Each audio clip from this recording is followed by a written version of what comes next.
Okay, so this is the first run. 8 teams reading in the original teams, simulating one game, printing it, simulating the rest of the games, and then printing that. And then you end up with this, the tops of the original teams, seconds, the teams with one game simulated, and then the thirds with all the games simulated and printed out. Now with the 16 teams, it's reading in both the original teams in the pre-filled out bracket, printing it, simulating the games, printing the tree, and then determining the points that you got for the pre-filled out bracket. So let's do that real quick. I'm going to call the time, I'm sorry. Okay. We're over by a minute. Can I just explain this real quick and then? Okay. So this is the pre-filled out bracket here with the without any rankings. And then this is the real bracket with all the simulated games, and what it did is it compared each node and see which teams were correct and gave the total points for that. Yep. So that's basically everything. And then I just said thanks to Max and Erica. And I don't know, like organization and stuff like that. Anyways, okay, thank you. Yeah. The next one, please close your laptops or we're going to laptop shame. So if you're not presenting, you should not have a laptop open. Or unless you're Chris. Okay. Who wants to go next? So little time. Yeah. All right, so we'll pick them randomly if no one volunteers. Okay. Who's the first one pointing? Okay, go. Yes.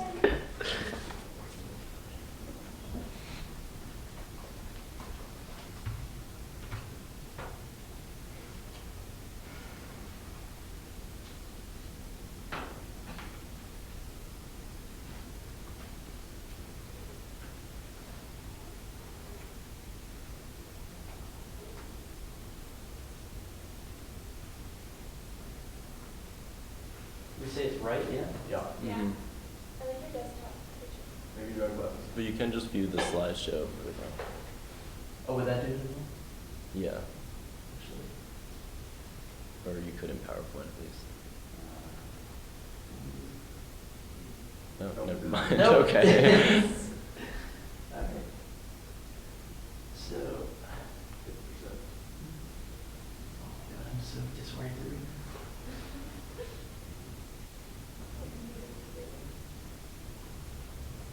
Review. And then- Okay. 2, 1, go. All right, so I called my project Fix It, which is a property management application in C++. What the hell is a property management application, you might ask? So my dad actually works for a commercial real estate company, and they own and manage different properties. I really wanted to like solve a real problem, and my dad always like calls me on the phone and gripes to me about this problem that he has, and so I was like, that would be a cool project. I really want to do that. So a lot of the guys in his office are like finance and acquisition guys. They're not dealing with like tenant issues directly, but they kind of have to because they only have so many employees, and so like some of them at different times will have to call contractors if something breaks at like a property or whatever. So yeah, at each property, tenants have issues and they all have to be resolved in a timely manner. Unfortunately, there's no organized system to deal with everything. It's kind of a mess. People are calling left and right, sending emails. It's a disaster. So really the problem is, given a roster of employees, each of whom has limited bandwidth, how can we prioritize and allocate claims? And so like I kind of was conceptualizing it and was thinking in just like 3 categories. You have scarcity, there are a few employees and each one is suited to deal with different issues. Then you have the issue, the most important thing is priority. Severe problems have to take precedence over others. Like somebody who's, I don't know, has a pothole in their parking lot is not as important as like a fire in like, I don't know, an office building or something like that. Tenants are really annoying is basically that last point. And then lack of centralization is another problem. So the solution is, of course, a program. So yeah. So the key features that I implemented were the ability to create a company. I have a company class. It's kind of like the universe in which everything exists. You can add categories to an initial list of supported claim categories. You can import a roster of employees from a text file. You can manually do a lot of this stuff from the command line, so I kind of made it for testing so I could import like large batches of stuff and play with it. But you can also like create objects manually because everything is obviously based on classes and stuff like that. But so yeah, this is like the basic idea of like what's going on. You have a company, and the company has a roster, and the roster contains employees, and each of the employees has a queue. When a claim is received, it tries to go directly, it iterates through the roster, it goes through each employee and says like, does this person service this specialty? And then it goes, okay, well, is their queue full? And if their queue is not full, it goes there. Otherwise, if there's no one who specializes in their category and also has bandwidth in their queue, then they go on the wait list.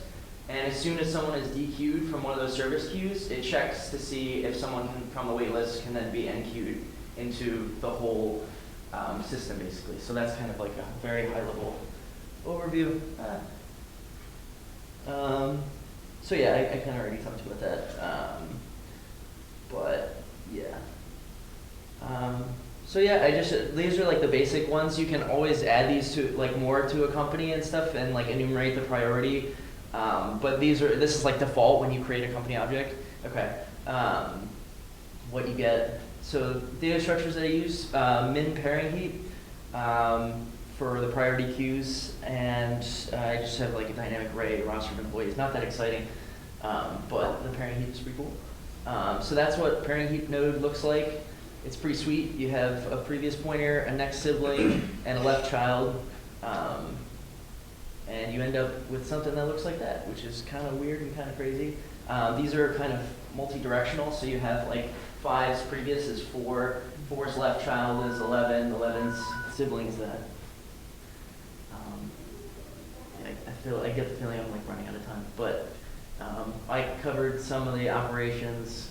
If you want to like talk about it more, I'll be around. But yeah, challenges I had: circular dependencies, linking issues, designing from scratch. It was kind of a time crunch. I thought it was difficult without boilerplate code to like come up with something and like do it all. And then designing tests is always challenging. So yeah. Then I have a funny video if you want to see it. Thank you. Cool. Thanks. All right, next up is who? Oh my God, someone volunteered this. Okay. Thanks, Kev. Also, one thing to note for the designers is that Max is keeping track of time, and he'll make like gestures with his hands about how many minutes you have left. So, I don't know, that's a helpful thing. Look at Max if you want to know how much time, how you're doing on time. Anyone that has HDMI or VGA should go I down. worked on this for like 3 weeks. Should present in If form. you have a MacBook Pro, you have HDMI. So anyone with a MacBook Pro or who has VGA should go down. Oh my God, someone please. Hey, or no, Dylan, either of you.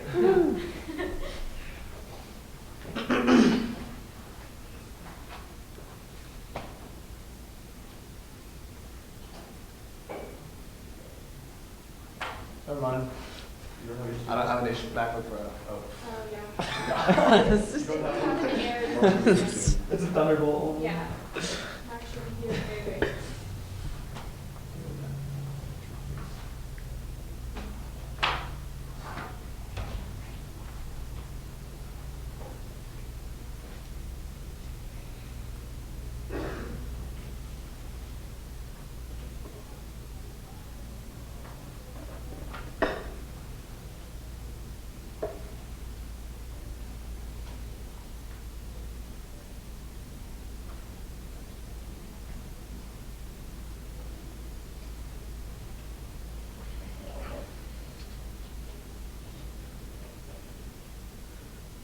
Try driving it like all the way to.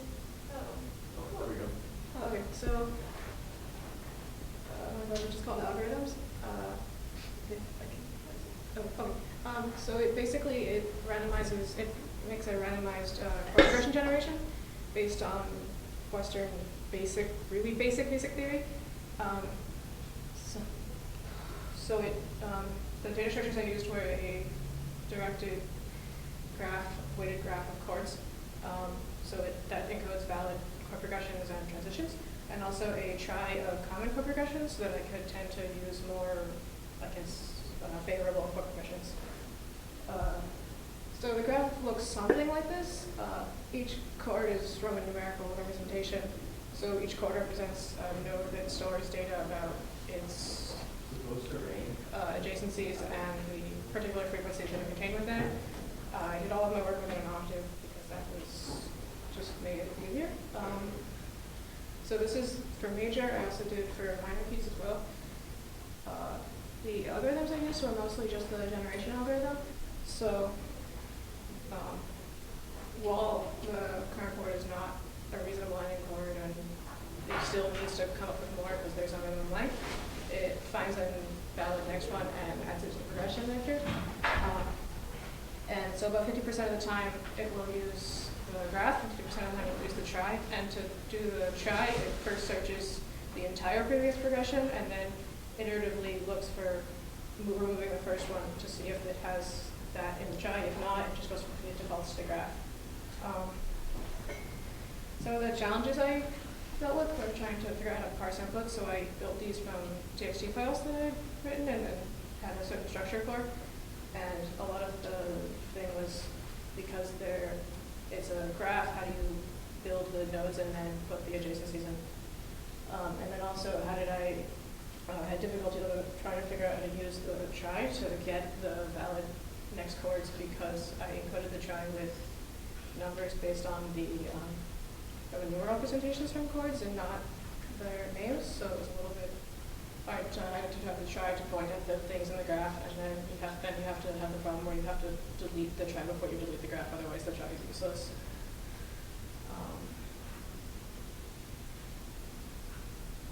So.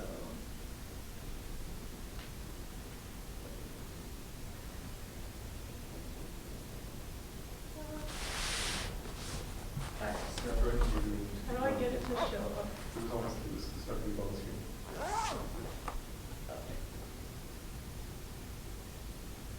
Alright, so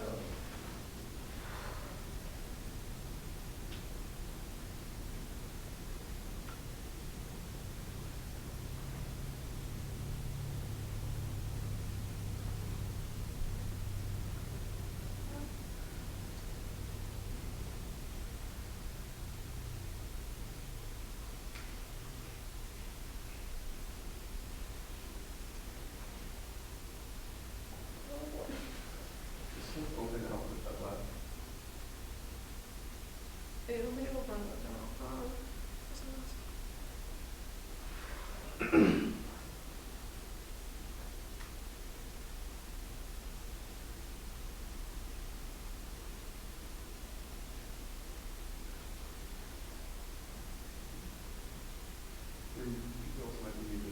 Okay, sorry. Oh, we might need to plug in the volume in the. So this. Try plugging this in also into your audio. Yeah. Ignore that. Sorry.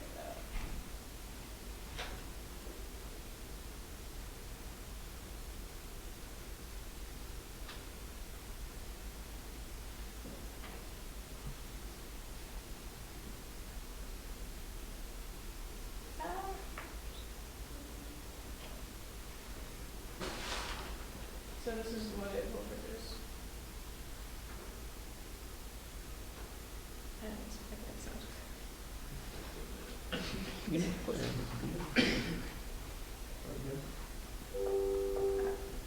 that's what I was doing. Sorry.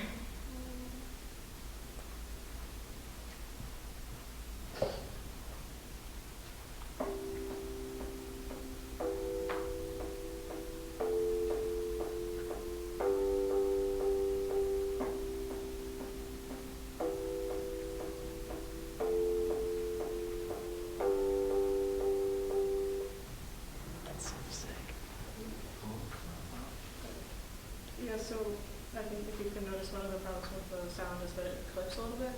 I had a bit of a difficulty with figuring out how to attack the K curves properly because it would just make it really quiet and not play anything. So that's what the decay curve, but it can't attack onto it properly.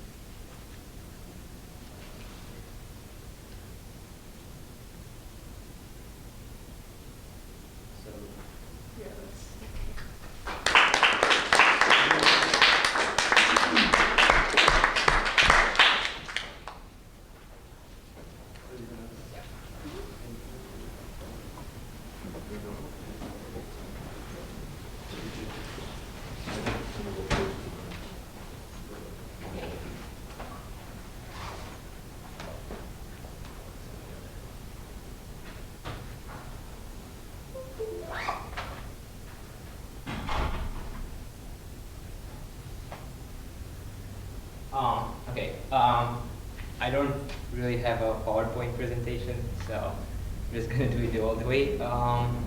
What I did is I implemented Conway's Game of Life. It is a game that simulates the evolution of life of some populations of cells.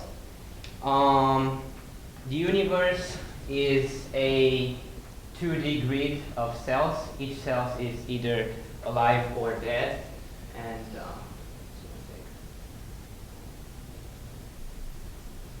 so cell that is alive is represented by a blue pixel.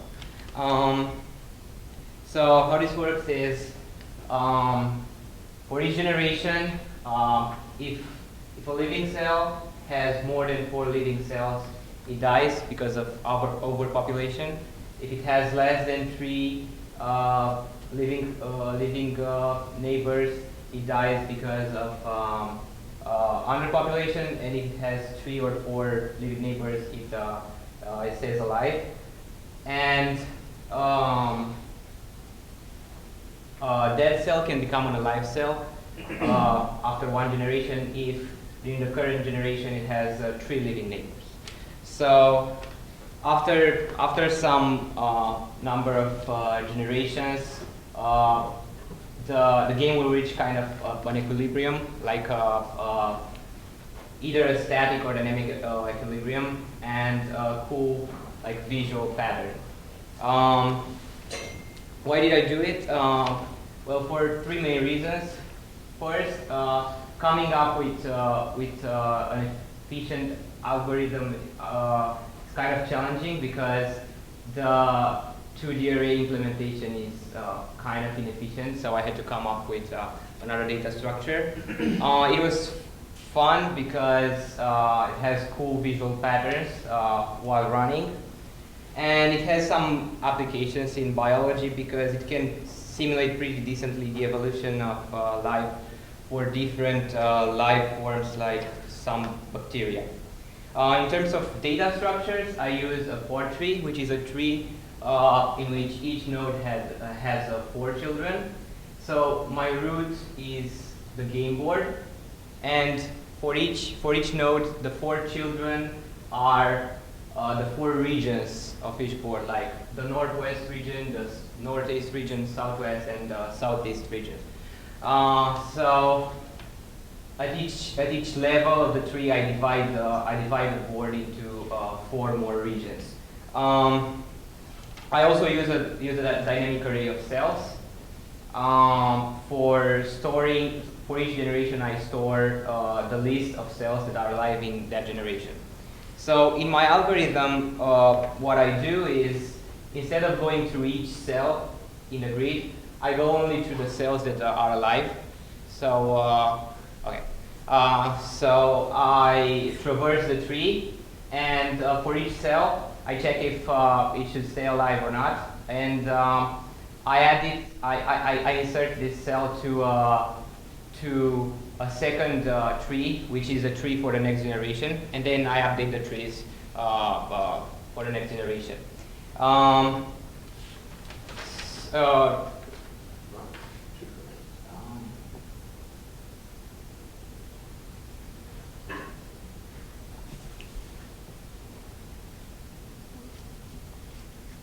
So after some time, it will reach like kind of dynamic equilibrium, like oscillators.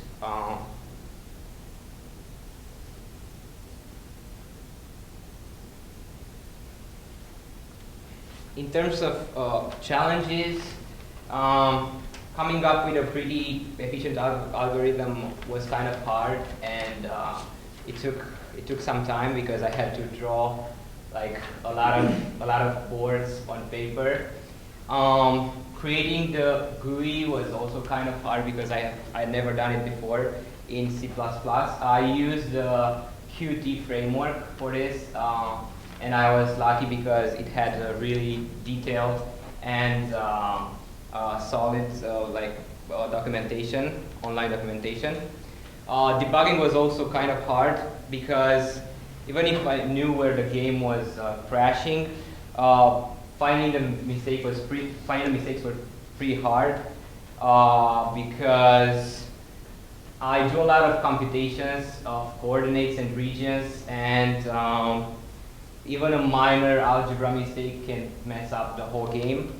But luckily, Max and Erica helped me, and Microsoft Visual Studio Debugger was also very helpful. So, yeah, and what I learned from this project, first of all, always write a spec file before starting a project. It simplifies the algorithm implementation a lot, and it makes you more organized. And also, one mistake that I did is that I implemented the algorithms and data structures and entities first, and I left the GUI part for the end, and I didn't know how to do it, so I had to learn it on my own. So next time when I have to do some parts of a project that I don't know, or I don't know how long they will take, I should do them first.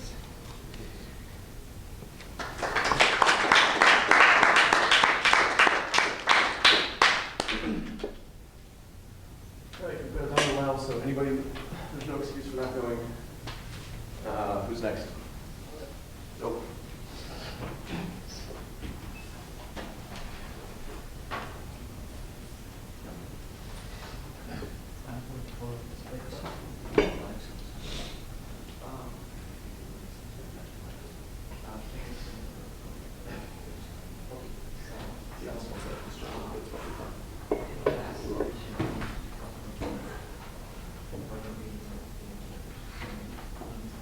Also, people are going to start coming into the science fair. They'll come in quietly at the back, and they'll deal with it.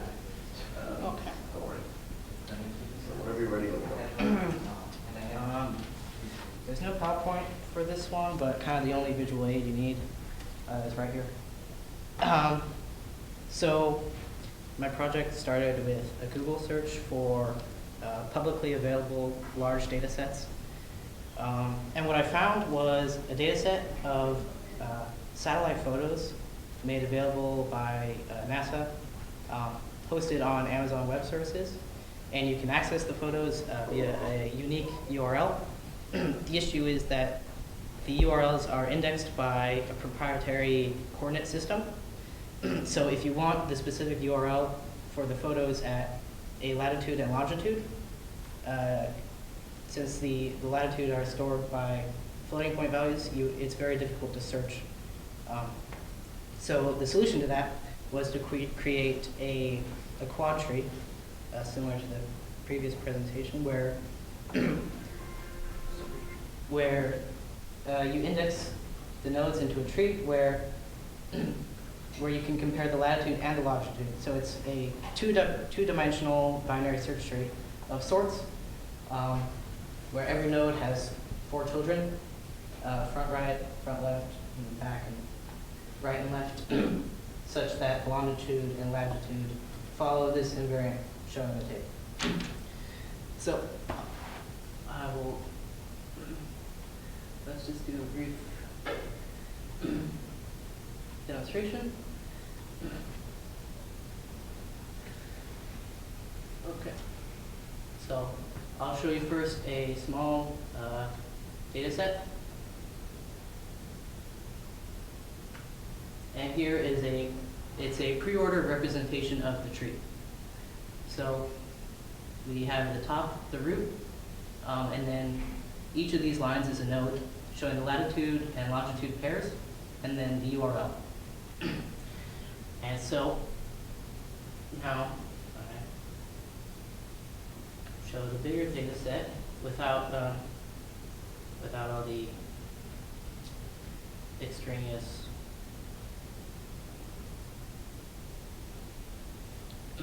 And now I can search the tree using commands like this.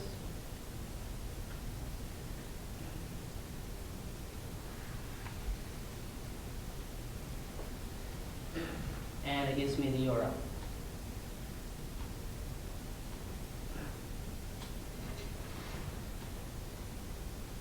Oops. I copy the link. Oh, let's do this. This is faster. gives me the photos at that position. So this is the Middle East, kind of, you can see here, this is Dubai. I really like that photo in particular. But so when I finished that, I had a little bit of extra time. So I decided I want to make, similar to the fashion we did in Lab 7, I wanted to make like a web interface. And so I'll just show that very briefly. And then I'll talk a little bit about the complexity.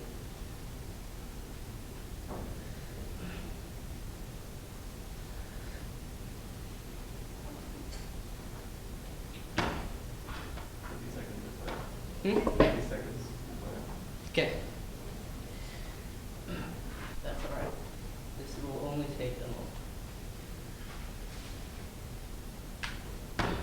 And so you access the data with a little URL, and now you can view a slideshow of all the photos at this position. So you just, browse them at your own discretion. That's kind of it.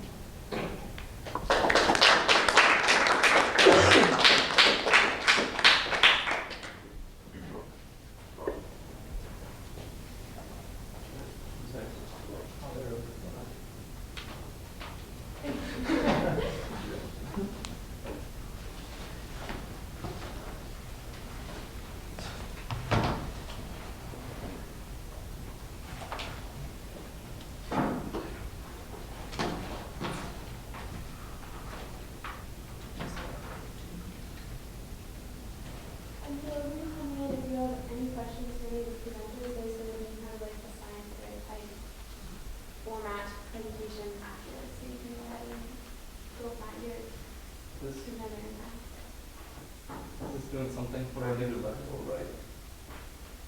Right.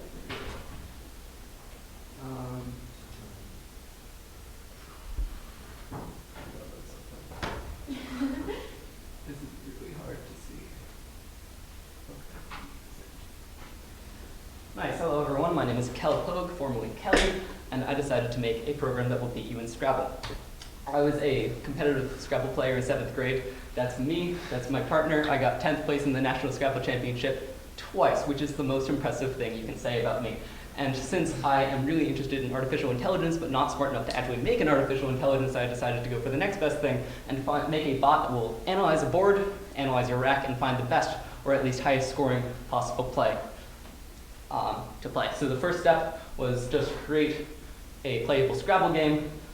Here's just an example. When the player has opened up the menu, you can type in your word, the location, the direction, and it'll add up the score, everything that you want to do. You can also exchange, pass, challenge, or botify. That's the key word here. Botify, I'm trying to go as fast as possible, will look through the board and find the best word. Now, obviously, that's going to take, there are a lot of possible plays, most of which are not legal. So here's what I did. I broke types of plays into two types. There are hooks, which is what I call words that do not intersect previously played words. So here's what happens when I make my program play only horizontal words. First we're playing joud, and then peril, and then heap, and then pig, and then nose, and then Lars, and then and all the words that it's creating are valid, but it's only playing words that do not go through other letters. And the other kind of play is skewers, which are words that go through previously existing words. For example, ballet through lionizer, or gift through Bran. I increased my vocabulary so much during this presentation, and basically what it does is it goes through every space in the board, determines if it's eligible for either of these types, and if it is, and then it generates the list of words based on the tiles that you have and any tiles on the board that can be played there, finds a score of all of them if they are, of course, legal, and then adds it to the list, and at the end, takes the highest scoring one and gives it back to you. So the main data structures I used were a try. Obviously, if you're going to do a lot of letter by letter word stuff, tries are excellent. And I also use a Bloom filter. A Bloom filter, for those of you who are unfamiliar, uses multiple hash functions pointing to an array of booleans. Basically, in constant time and with very little space taken up, it can tell you in constant time whether a word is in the dictionary or not.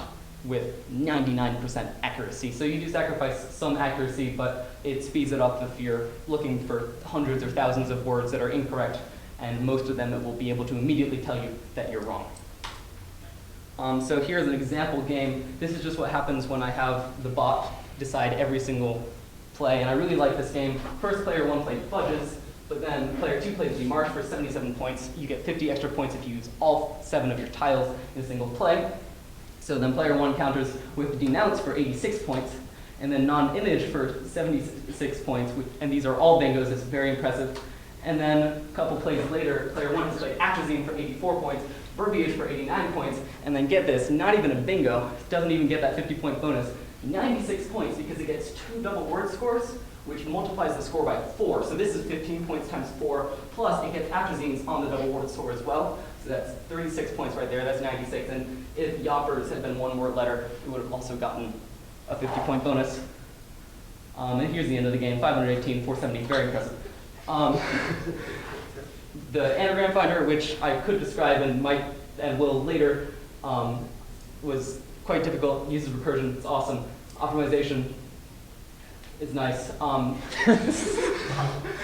And it doesn't think about what tiles it's leaving behind and what places for the opponent to play on this board are, so in the future I would want to do that. I'm really good at tries now, and I know what moon books are. That's the end.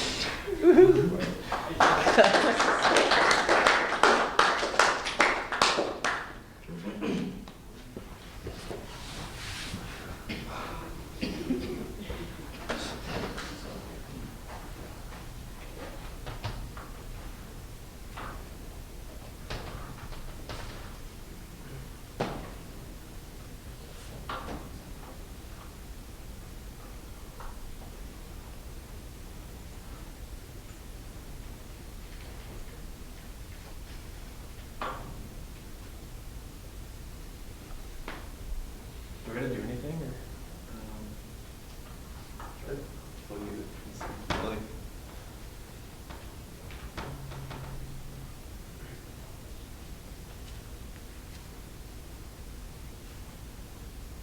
You did the thing. These messages are probably gonna come up with big speed. That's fine. That was just like.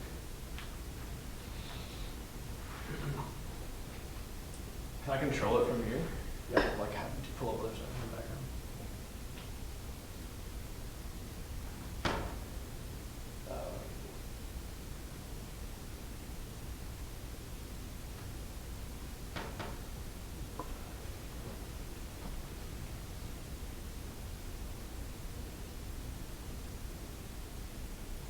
I don't really have a PowerPoint either, but I just have this paper that I found online. So the inspiration for my project came from one of Max's examples. He had it could take a list of jobs for an operating system to process and then order it by some format and then just have priorities. It can process dependencies on other jobs. It can process resources and execution time. I kind of went on a variant of like a real-time scheduler where you can add jobs on the fly. It will take execution time, resources, and dependencies. For algorithms, I use this thing called a multi-level feedback queue, which is what the actual Unix job scheduler uses. Both Windows and Mac use some kind of variant of this. You have multiple queue levels. These are just normal queues, they're not priority queues. The job gets inserted in here. Each one has a certain quantum, which is like how much time it will process a slice for. But when it runs out of that slice, it gets booted down, and once it hits down here, it's round robin. It gets like round robin processed until it completes. So all jobs are inserted, and basically the idea is like the really long batch processes, like the kernel that kind of runs in the background ends up down here. And then when an I/O process happens, it runs up here until it either gets blocked or it runs out of the slice and it gets moved down. So I kind of wanted to implement a variant of this where you can choose some of the criteria based straight from the command line. So for my scheduler, you can choose the number of queues straight from the command line, and you can choose the quantum. I also have two kind of variants that are flags that you can specify. One is you can choose lower level quantum and higher level queues, and another one I'm just kind of experimenting with. It wouldn't really be practical for an actual operating system because it requires knowledge of like hard dependencies for jobs. It's basically when you add a new job, it'll recursively search all the dependents of that job And then if a job has like a long chain of successors, it'll give that job a higher, like a longer slice to try to get that done and try to maximize more time for the jobs that are like more important for other ones.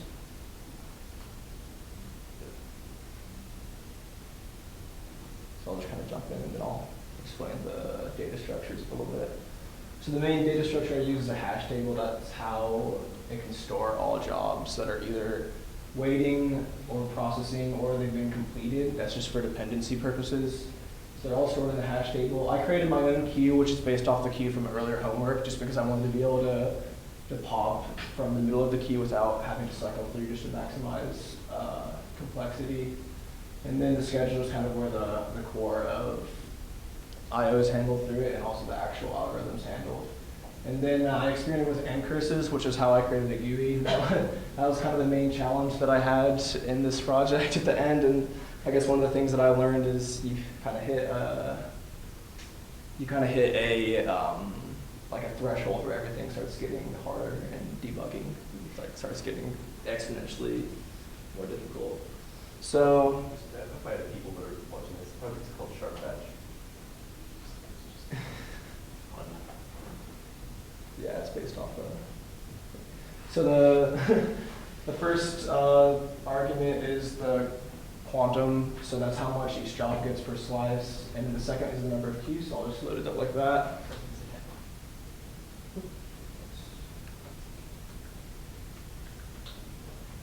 This is the main user interface, and the menu console kind of shows, kind of prompts the user. These are the different queues, correlates with this, and the sizes will show up. This is like the most recent job that was processed, and then I'll have a little statistics that kind of allows you to experiment with different criteria. If you use the same data set, you can sort of see what like the most efficient algorithm is. So let me just show you what like adding a job looks like. So with no dependencies, it'll add a job with process ID number 0. It'll run through.